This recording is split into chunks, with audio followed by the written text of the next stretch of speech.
Hello students, so today we are doing unit 5 and the name of our unit is trade policy.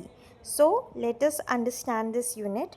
So first topic is provisions of India's EXIM policy. What are provisions? हम कह सकते हैं provisions मतलब facilities or features and EXIM policies export import policy.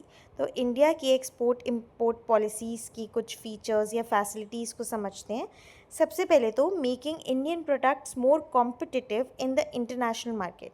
तो ये जो policy है इसके थ्रू हम क्या कर रहे हैं, हम अपने इंडिया के प्रोडक्ट्स को ज़्यादा कॉम्पिटिटिव बना रहे हैं इंटरनेशनल मार्केट में। इनकरेज करा जा रहा है प्रोड्यूसर्स को कि वो ये लेटेस्ट टेक्नोलॉजी यूज़ करें प्रोडक्शन के लिए। जो प्रोड्यूसर्स हैं वो इम्प्रूव करें क्वालिटी गुड्स की, सर्विसेज की इंटरनेशनल स्टैंडर्ड्स के अकॉर्डिंग। मार्केट सपोर्ट प्रोवाइड करी जाए, जैसे कि मार्केट रिसर्च, सर्वे, टेस्ट, ये सब देखा जाए, क्या कस्टमर की प्रेफरेंस है, एडवर्टाइजिंग, इन सब चीज़ों पे ध्यान रखा जाए, मार्केट को सपोर्ट किया जाए। ईज़ी फाइनेंशियल फैसिलिटीज़ प्रोवाइड करी जाएँ, प्रोड्यूसर्स को पैसा दिया जाए लो रेट ऑफ इंटरेस्ट पे, कम से कम डॉक्यूमेंटेशन हो, एडिक्वेट शिपिंग फैसिलिटीज़ प्रोवाइड करी जाएँ और इसके अलावा transportation, warehousing facilities provide करी जाए। एक्सपोर्टर्स को, इम्पोर्टर्स को जो भी ड्यूटीज़ और टैरिफ्स हैं उनको कम किया जाए। रिस्ट्रिक्शंस जो हैं, जो रोक टोक है इंपोर्ट एंड एक्सपोर्ट्स पे, उनको कम किया जाए। जो गुड्स एंड सर्विसेज पे रिस्ट्रिक्शंस हैं उनको कम किया जाए। फ्री एक्सपोर्ट जोन्स को बनाया जाए, स्पेशल एक्सपोर्ट जोन्स और बाकी इंडस्ट्रियल पार्क्स को बनाया जाए ताकि एक्सपोर्ट ज़्यादा से ज़्यादा प्रमोट हो। सब्सिडीज़ प्रोवाइड करी जाए टाइम टू टाइम जब भी ज़रूरत हो।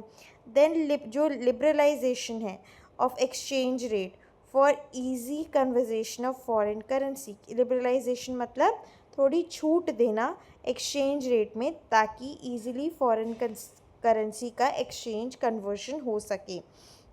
नाउ अब हम समझते हैं provisions of India's trade policy. इससे पहले हमने देखे थे प्रोविजंस एग्जिम पॉलिसी के, अब हम ट्रेड पॉलिसी के देखते हैं।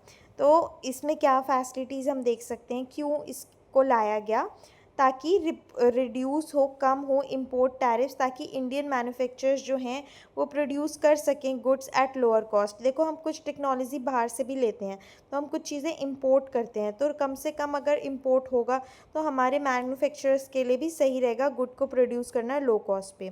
Then to provide duty drawback to exporters who import capital goods to produce goods for export. कम से कम करा जाए multiplicity of duty rates, custom duties को रिड्यूस किया जाए, मतलब करा गया है from 45 to 40%। Then rationalise import duty structure, rationalise किया जाए सोच समझ के इम्पोर्ट ड्यूटी के स्ट्रक्चर को।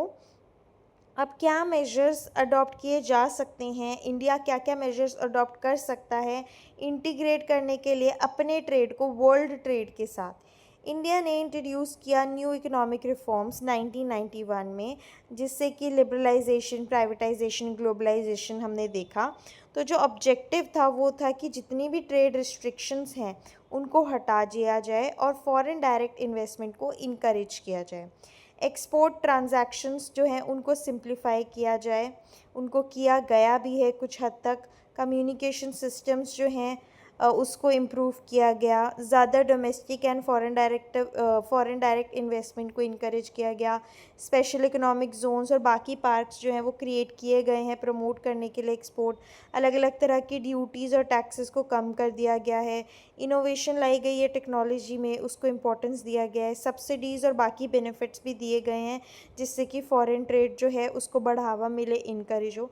तो इस यूनिट में हमने समझा है सबसे पहले प्रोविजंस इंडियाज़ एग्जिम पॉलिसी के, फिर हमने प्रोविजन समझे इंडिया की ट्रेड पॉलिसी के, फिर हमने देखा क्या मेजर्स अडॉप्ट किए जा सकते हैं इंडिया के थ्रू ताकि जो हमारा ट्रेड है वो वर्ल्ड ट्रेड के साथ इंटीग्रेट हो सके।